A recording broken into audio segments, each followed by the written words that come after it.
Hi, this is Matt from Baby Dork, and today we're going to be opening up the 4 starter decks from the first set of Battle Spirit Saga.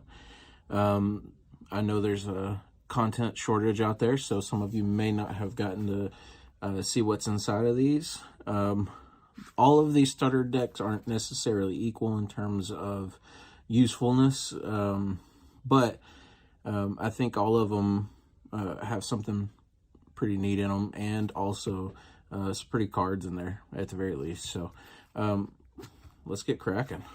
So we'll start with Forbidden Magic, which is the yellow deck. I'm going to pull out my handy dandy razor blade, cut that tape right over here, which admittedly has been a little bit feistier than I expected against this razor blade.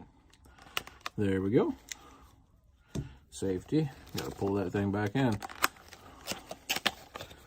So if you like to keep the boxes like I do, I like to at least keep at least one box per thing I open, whether I'm opening it for Battle Spirits or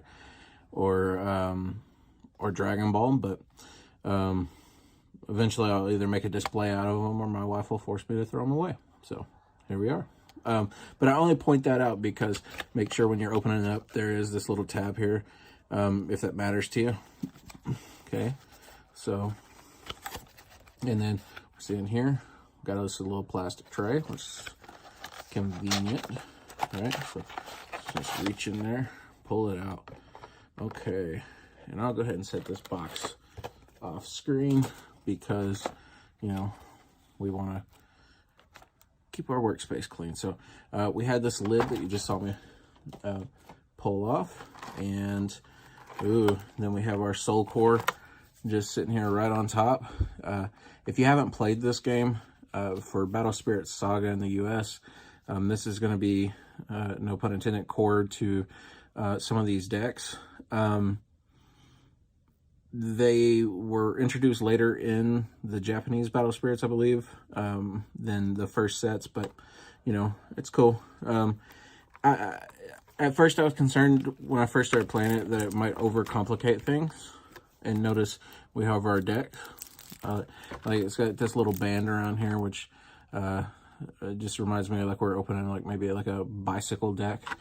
So, and then we have our cores. So I'm not gonna really bother it. Well, actually I will, because I want to put the Soul Core in here. It's a good idea to go ahead and get that Soul Core stored before you get it lost. I usually like to open up one of these. There's 2 pouches. For a lot of games, just one pouch will be enough. But if I'm going to play in a tournament, I prefer to go ahead and open up both pouches for my void. But you do want to be kind of want to have them on hand, if you will, on the side at the very least. I always keep mine together in the single pouch. I know somebody, or some people like to keep them individually. It doesn't matter. You'll end up with enough of these things, so ultimately I guess it'll be okay. Then we have this nice little play mat and a quick start guide, right? So I'm not going to go into this a lot, but make sure you check it out. It's actually a really simple game, but with that said, I think most people, by the time they play competitively, will weirdly find something that they've been doing wrong the whole time. So make sure to check this out. Make sure you give the decks a good play, and then just for the fun of it. And so this is also helpful. Notice you got your life, your burst, reserves, your trash, your deck, and then you got the easy quick steps right here just to help you out. Whenever I play, because you'll notice, yes, they're sitting on the boxes right now, but it's really uneven and the cores will roll around. So what I did is I found kind of a spare piece of glass from like an old shelf, and I just laid it across the top. It flattened it out, and then I just played right on top of it. So, you know, if you like playing with a mat, that is a good way to go. Alrighty, so let's go ahead and open this up. So we're going to turn it, try to find that tab, right? And you can just kind of lightly scrape against it to get that little wrapper open. Pull it, get it at the end, and you get the nice satisfying tug. Boom, we got it. And then the top comes off, right? Grab them by the sides, pull them out, and look at this up here. I just love the look of these cards, man. I don't know if they really come across very well off of there, but there's actually all sorts of little textures hidden throughout. So like, for instance, you see this little starburst, there's actually a swirl in the sky as well. And instead of making this like all hollow foil, they just use the hollow foil on where the white spots would be, just to like really make the highlights pop, which is pretty good. It's pretty cool. I like that. So we have ourselves this Calamity Beast, Rapier Knight Kate Sith, which I've seen people use pretty effectively. Aravada, not seen that one before. Al Mirage, this actually is a neat little card because it's one of those that can kind of get you in an attack cycle. Chain Angel. Right now, before set 2 comes out, I haven't really seen a big amount of angel decks, but I do know that there are new angels coming, so I suspect we'll start seeing some of them pop up soon. Sword Angel, right? Then we have our Axe Angel. And honestly, even though, like, based on their levels, what you get for the value is not really too bad. The only downside to this is that it doesn't have an ability. But if you were playing like a deck with 2s in it, I don't have a yellow deck, so there may be other options. But I tell you, having a 2 cost with one decrease on there is pretty nice. And then you can get up 4,000, so that could be a 2 cost that easily survives like Burning Force. So that's not too shabby, really. I mean, there may be better cards out there, but it's just a little surprising one I didn't notice before. So we have Grimoire Fairy, Prince Pintan. I've seen people using this one effectively. Again, another solid 2-star. I say 2-star, but 2 cost. Freestyle. I have again seen this one used very effectively. Another solid 2 cost. Spiral Tower. Soap Bubble Lakeside. You've seen this before. Imaginary Gate. Puppet Strings. Yeah. This card could be fairly dastardly through its refresh ability. Especially if you were like just throwing units that weren't surviving. Honestly, yeah, I don't know. And then Drowsy Fumes. Yeah, you actually probably want to get a 4th one of these. Well, maybe just run 3, because it is just reducing BP. But honestly, I've seen this used very effectively from a 2 cost style deck that was really trying to put the pressure on, and had lowered like my Curse Dragon down pretty good. So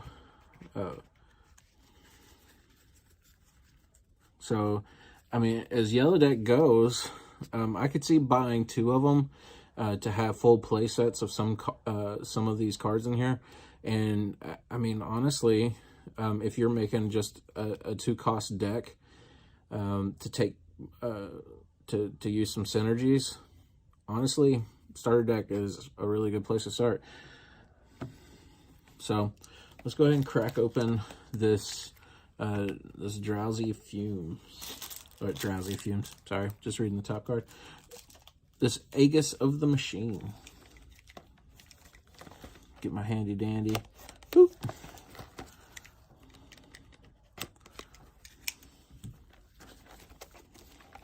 Let me go ahead and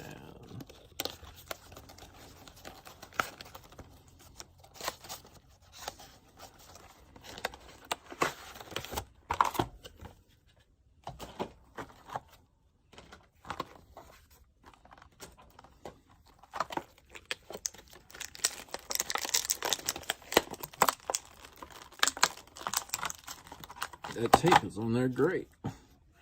Just set those off camera so we can go ahead and get into those decks. Don't want to spin the whole thing. Just running through just the packaging. All right, and again with a stunning card. And quite honestly, it's almost so stunning, you have to really stare at it to figure out what you're looking at. This Divine Moonski Beast Fanatec Elk is ridiculously good. Not even just like, I don't even want to say ridiculously good for a starter deck. It is ridiculously good, and it is found in a starter deck. Already, this is straight away worth a second Aegis. So let's go ahead and thumb through here, see what else we got. Gray armor. This is good if you're looking for red and white armor. Maybe a side deck card. I've seen Mechatrice before. I've actually seen people use Mechwing Duck locally for a fairly nice synergy for Dream Bomb. Hollow Beast Glass Bear. Seen it used. Mobile Golem. For having 3 reduction with a 4 cost with a base of 1,000. I mean, there are certainly better cards, but let's just say from a starter deck, that's actually, like, if you were just playing other starter decks, that's not too shabby. I mean, it's going to survive Burning Force, so, and sometimes that's what matters. Brontech, okay, going to be kind of the same, although I actually like the other one, even though you get a little bit of more BP this way.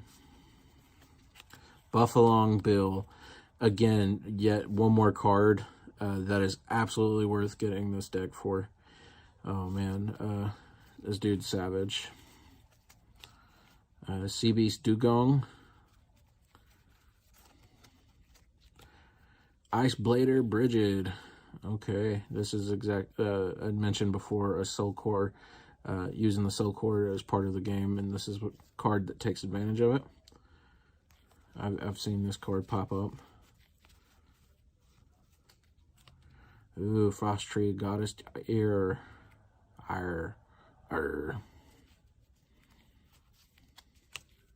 Springs of Norn. Heaven Piercing Castle. Holy Elixir. Actually, I've seen this used before as well. And of course, Dream Bomb. When you're trying to throw monsters back in people's hand. And then Protecting Aura. I have not seen this one.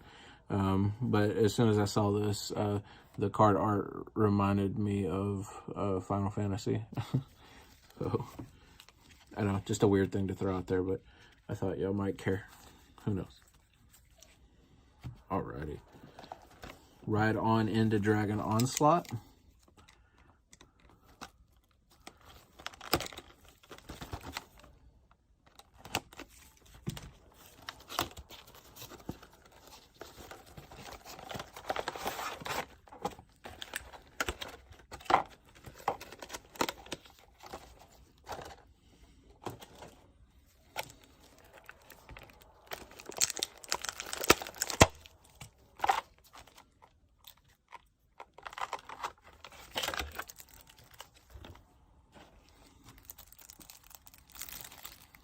Doop-a-doo, boop-a-doo-ba-doo-doo.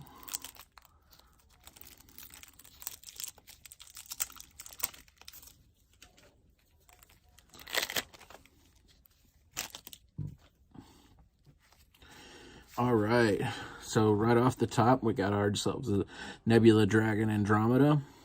Again, a fairly solid starter deck monster.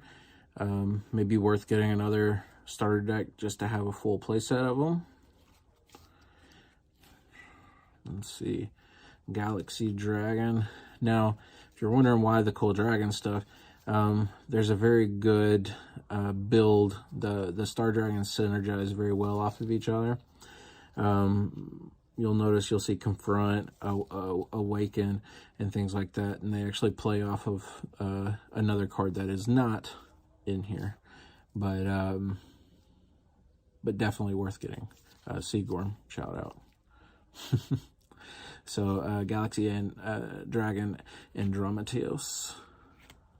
Imperial Thunder Dragon Seagworm. Right? Okay, so I would stand corrected. It was here. So this one right here is going to be kind of like the centerpiece of your Star Dragon, because it's going to grant the folks with Awaken also Confront.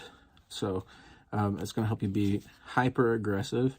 These Rain Needles, I have seen people play Rain Needles in red before. Just great, nearly free cards to help build up some reduction. Quicksand Dragon, Moonbow Dragon, which is not bad for its cost. And again, if you can play it with, if you can play it along with Seagworm, then you're getting Confront with this Awaken as well. Blade Dino Parasaur. Not bad for a Pterosaur card, really. Then Blazing Boar. Dragron Trooper. Actually, not a bad cheap card. I mean, he's free for a 2 cost. You're not going to get a lot of BP on there, but at the same time, I mean, with just 2 cores on there, when you're attacking, you actually can, this turns into 5,000, so I stand corrected. I mean, it's not going to survive Burning Force, but, you know, whatever. It was free, that hand, so, I mean, it might set you back, but Dragon Shock Troop, Dragron Captain, Scorched Battlefield, and of course you see this played with red decks. Fingers getting in the way. Star Altar. Charge Draw, I've seen that. That's good. Landmine, actually, I like Landmine. I haven't seen it used, but I do like it. And Firewall. Okay, yeah. Honestly, really not a bad starter deck. Like, really aggressive out of the gate, and you might be able to do better than you'd think with just that and a little bit of tune-up. Same thing with that white deck, and honestly the yellow deck.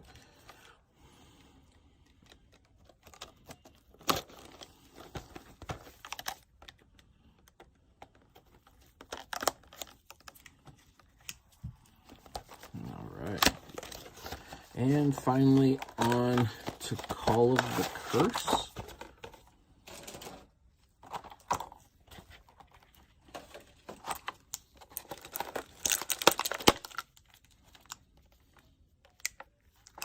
Aha!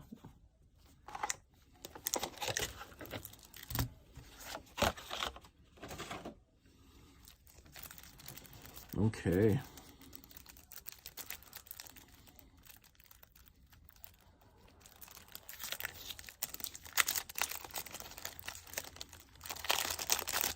So, yet again, up top, we have a stunningly awesome card.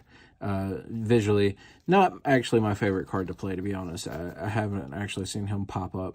There are, for the cost, much more effective cards. But you could use him. He's not bad.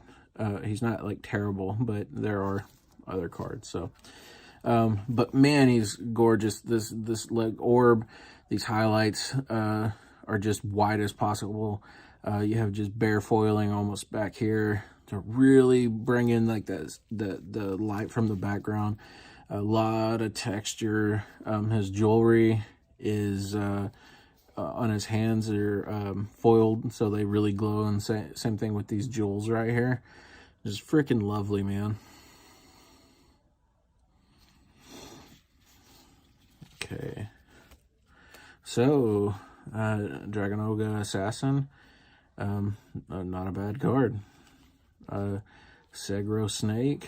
Actually, for a starter deck, not a bad soul card. Mamira. Have not seen anybody play Mamira yet. I know people play Demo Bones, but I don't. Although I have been looking for some low-cost cards, so maybe I will. I honestly forgot about Demo Bones. Mummy Fence. Oka Pandal. I may be the only person who plays this card, but when I'm running Curse Control, I actually don't mind it. Same thing with Dark Knight Florence. A nice low-cost curse card. Skullfly. Really cool artwork. Phasmobat. Again, really cool artwork. I'm not going to just keep saying cool artwork every time, but I want you to know that I really dig the look of this. Like, look at this dark grill, right? That's so cool. So it's so cool while also being super cheesy. But it's a grill in like a grill made up of like armor pieces. Like these are suits of armor. You got some legs and helmets and things that all kind of like arc up to create another grill around it. Gives me like kind of Berserk vibes a little bit. Purple Smoke Valley, which for some reason whenever I'm playing in tournaments is the only thing ever in my hand. Poison Shot, okay. Core Drain, super useful. And Bloody Rain. Awesome. Well, that is it on the starter decks. Please like and subscribe to the channel, which I know everybody loves to say. And honestly, I would love to know what y'all think about which one is your favorite starter deck.